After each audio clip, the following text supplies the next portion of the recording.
जहाँ यहाँ रूमर फैलाए थे बहुत लोग कि हम लोग एपीआर हैं नॉन मेरिट के तरफ से इंटरवेनर। जी तो इंटरवेनर को कहीं कोर्ट पूछबे नहीं किया, जगह नहीं किया। जी।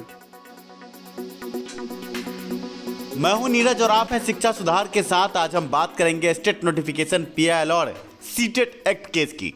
सबसे पहले हम स्टेट नोटिफिकेशन पीआईएल की बात करेंगे। कई तरह के भ्रम और भ्रांति सोशल मीडिया के जरिए आम अभ्यर्थियों में 4-5 रीट केस करके स्टेट बहाली को फंसाने वाले स्टेट नोटिफिकेशन पीआईएल में भी इंटरवेन कर चुके थे।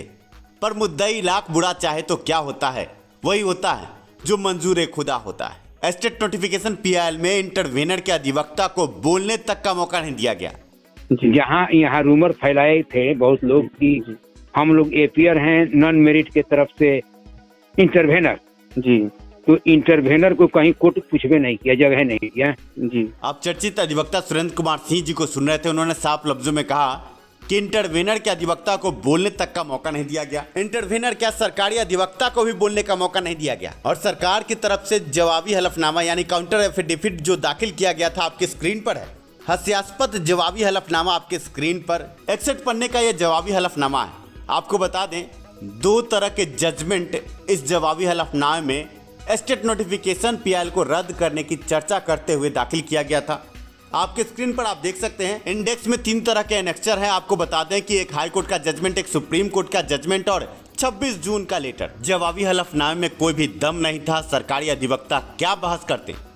हाई कोर्ट और सुप्रीम कोर्ट का जजमेंट कहीं से भी ये साबित नहीं कर पा रहा था कि स्टेट नोटिफिकेशन पीआईएल गलत है। और 26 जून का लेटर वो तो पहले से ही बेईमानी है विभाग की और सरकार की। एनेक्चर में आप देख सकते हैं झारखंड हाईकोर्ट 5/5/2020 का जजमेंट, इसके बाद 26 जून 2021 का लेटर और सुप्रीम कोर्ट का एक जजमेंट 2891/2015। जजमेंट की तिथि 6/3/2019। कुल 61 पन्ने का ये काउंटर एफिडेविट था जिसमें कोई दम नहीं था। स्टेट नोटिफिकेशन पीआईएल में शिक्षा सुधार की कैसे जीत हुई है आगे हम बताएंगे। वीडियो के डिस्क्रिप्शन में इस पीडीएफ का लिंक भी है, आप डाउनलोड करके इस काउंटर एफिडेविट को पढ़ भी सकते हैं। आप देख सकते हैं काउंटर एफिडेविट रिस्पोंडेंट नंबर 2 और 5 के बिहाफ में दिया गया। नोटिफिकेशन की एक बार भी चर्चा नहीं कि क्यों नोटिफिकेशन का उल्लंघन किया गया और तरह तरह की बातें बनाई गई है बस इस काउंटर एफिडेविट में। आपके स्क्रीन पर आप देख सकते हैं झारखंड हाई कोर्ट का एक जजमेंट जो काउंटर एफिडेविट में लगाई गई थी। इसमें आईएएस अफसरों के ट्रांसफर पोस्टिंग की बात थी और झारखंड हाई कोर्ट में इस तरह के मुद्दे को लेकर एक पीआईएल किया गया था। पीआईएल को रद्द किया गया कि ट्रांसफर पोस्टिंग का मुद्दा पीआईएल का मुद्दा नहीं होता है, यह रीट केस का मुद्दा है। ऐसे में इसका हवाला देते हुए हमारे स्टेट नोटिफिकेशन पीआईएल को रद्द करने की बात सरकारी अधिवक्ता की तरफ से इस काउंटर एफिडेविट में की गई। ऐसे में आपको ये जानना चाहिए कि आर्टिकल 309 का सीधे तौर पर उल्लंघन है, नोटिफिकेशन के साथ छेड़छाड़ और कई तरह के जजमेंट आपने पहले भी देखे होंगे। ऐसे में ट्रांसफर पोस्टिंग का ये जजमेंट कहीं ना कहीं नाकाफी होता स्टेट नोटिफिकेशन पीआईएल रद्द करवाने में। आगे 26 जून का लेटर आप देख सकते हैं आपके स्क्रीन पर। 26 जून का ये लेटर, इसी लेटर ने सारे मसले को जन्म दिया। सीधे तौर पर सरकार की अगर मंशा होती कि बहाली पूर्ण करनी है तो सीट बढ़ाकर सभी नॉट इन मेरिट अभ्यर्थियों को मेरिट में लाती। सरकार के पास अभी भी 1.5 लाख से 2.25 लाख सीट है पर सरकार ने वो नहीं किया। आप ये समझे कि 80,000 अभ्यर्थियों की नियुक्ति सुनिश्चित नहीं की सरकार ने सीधे ये कहा कि आप एक हैं, आगे नियोजन इकाई में भेड़ दौड़ के लिए तैयार हो जाए। ऐसे में एक बड़ा सवाल है कि 80,000 अभ्यर्थियों को नियुक्त कैसे करेगी सरकार। इस पर कोई रोड मैप नहीं है। आम नॉट इन मेरिट अभ्यर्थियों को भड़माकर एक दूसरे से लड़ाकर बहाली प्रक्रिया को टाला जा रहा है। ऐसे में आपके स्क्रीन पर यह दूसरा सुप्रीम कोर्ट का जजमेंट, यह भी फुसकी बम साबित हुआ। आपको बता दें कि इन दोनों जजमेंट की चर्चा भी नहीं की सरकारी अधिवक्ता ने हाई कोर्ट में, और हमारे अधिवक्ता ने खुलकर बहस की और हाई कोर्ट में स्टेट नोटिफिकेशन पीआईएल में बड़ी जीत आम अभ्यर्थियों की। कल से परसों तक जजमेंट हाई कोर्ट के वेबसाइट पर अपलोड हो जाएगा जिसे आप आम अभ्यर्थी देख सकेंगे। ऐसे में ना ही इंटरवेनर और ना ही सरकारी अधिवक्ता कोई भी टिक नहीं पाया हमारे नोटिफिकेशन पीआईएल में हमारे अधिवक्ता के सामने। आगे सुनिए, अधिवक्ता द्वारा कहा गया कि किसी भी प्रकार से इंटरवेनर खड़ा नहीं पाया गया स्टेट नोटिफिकेशन पीआईएल में। इसके अलावा सरकारी अधिवक्ता भी एक शब्द भी नहीं बोल पाए और माननीय न्यायाधीश ने पॉजिटिव डायरेक्शन दिया है ऐसे में आप समझे कि 100% स्टेट नोटिफिकेशन PIL में नोटिफिकेशन की जीत हुई है।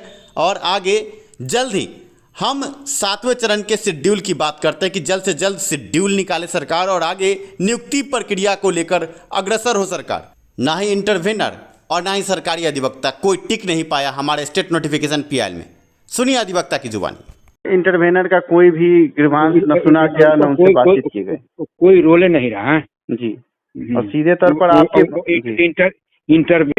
Intervener means only for show piece दिखा हुआ है जी। और इंटरवेनर ही नहीं, सरकारी अधिवक्ता भी 100% दिखावा नाम के बस रह गए। केस में 100% स्टेट नोटिफिकेशन से जुड़े आम स्टेट इनमेरिट अभ्यर्थियों की बड़ी जीत हुई है।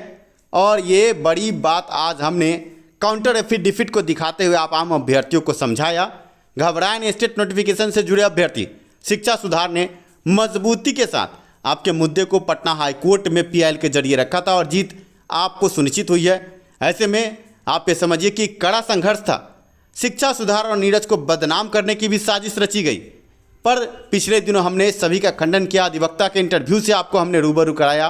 कुछ आम अभ्यर्थियों ने आप आम अभ्यर्थियों से ठगी करने के लिए बाजार भी खोला, पर हमने आपको बताया कि अधिवक्ता को फीस दी जा चुकी है और आगे सुनवाई होगी। और सुनवाई भी हुई, आप देख सकते हैं कि जजमेंट भी आ गया और अब ऑर्डर का इंतज़ार है। जैसे ही वेबसाइट पर जजमेंट अपलोड होगा, आप स्टेट इनमेरिट अभ्यर्थियों के लिए बड़ी खुशखबरी होगी। कल से परसों तक जजमेंट वेबसाइट पर होगा और आप आम अभ्यर्थी घबराए नहीं।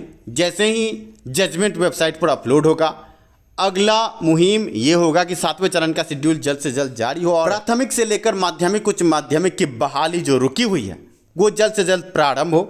आपको बता दें कि ऐसे में 6ठे चरण में माध्यमिक उच्च माध्यमिक की बहाली जो हाई कोर्ट के निर्देश के बाद BEd 16-18 अभ्यर्थियों के लिए रोकी गई थी, इस पर अपर मुख्य सचिव ने सीधे लफ्जों में कहा कि अगर अप्रैल महीने में हाई कोर्ट से कोई निर्देश नहीं आया तो आगे जून महीने में BEd 16-18 और 17-19 अभ्यर्थियों को मौका देते हुए माध्यमिक उच्च माध्यमिक की बहाली पूर्ण की जाएगी। आपको बता दें कि सीधे तौर पर सचिव ने कहा कि हम अब ज़्यादा विलंब नहीं करेंगे, जल्द से जल्द बहाली 6ठे चरण की पूरी करेंगे माध्यमिक उच्च माध्यमिक की। अगर सरकार शिक्षा विभाग जो पुनः विचार याचिका दायर कर रही है पटना हाईकोर्ट में, अगर जल्द ही उस पर कोई निर्णय नहीं आया तो आगे हम 16-18 और 17-19 अभ्यर्थियों को मौका देते हुए बहाली पूरा करेंगे। सुनिए अपर मुख्य सचिव ने क्या कहा था इस संबंध में। सेकेंडरी के लिए हम लोग AG साहब से कोशिश कर रहे हैं कि इस महीने के अंत तक वो हमको हाईकोर्ट से फेवरेबल आदेश कराते।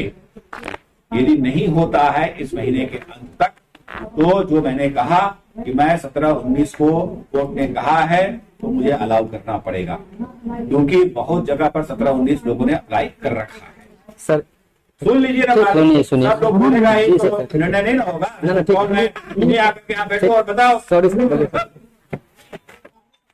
तो यदि 20-25 तारीख तक यदि हमें आभास हो जाता है कि कोर्ट में देरी होगी, हम लोग मनोज जी प्रोसेस करेंगे, 2 महीना लगेगा मिनिमम, 2.5 महीना। तो सेकेंडरी का जो 7th फेज है वो उसके बाद ही हो सकता है। आपने सुना, अपर मुख्य सचिव ने साफ लफ्जों में कहा कि इस महीने के अंत तक यानी 25 तारीख तक अगर हाई कोर्ट से पुनः विचार याचिका पर कुछ नहीं निकल कर आया तो BEd 17-19 अभ्यर्थियों को मौका देते हुए माध्यमिक उच्च माध्यमिक की बहाली पूरी की जाएगी और 2 से 2.5 महीने इन सभी प्रक्रियाओं में लगेगा और इसके बाद 7वें चरण की बहाली माध्यमिक उच्च माध्यमिक की आएगी। ये अपर मुख्य सचिव के बोल थे।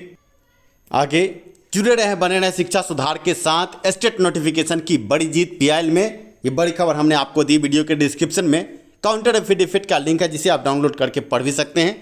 आगे जजमेंट का इंतजार है। जजमेंट के बाद आंदोलन को तेज किया जाएगा कि जल्द से जल्द शेड्यूल जारी हो।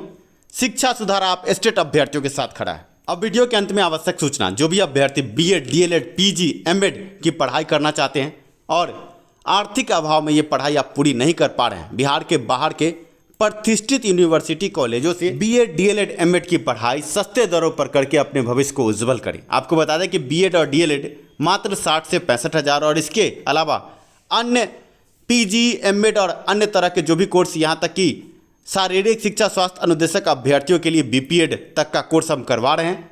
अगर आप जुड़ना चाहते हैं तो आपके स्क्रीन पर एक नंबर है, आप इस पर कॉल करके इस संबंध में विशेष जानकारी ले सकते हैं। BEd, DLEd, MEd, PG, BPEd किसी भी तरह के कोर्स में सस्ते दरों पर एडमिशन लेकर अपने भविष्य के निर्माण करने को आतुर अभ्यर्थी आगे कॉल करें इस नंबर पर। धन्यवाद वीडियो देखने के लिए, साथ देने के लिए। शिक्षा में सुधार हो, सभी के पास रोजगार हो।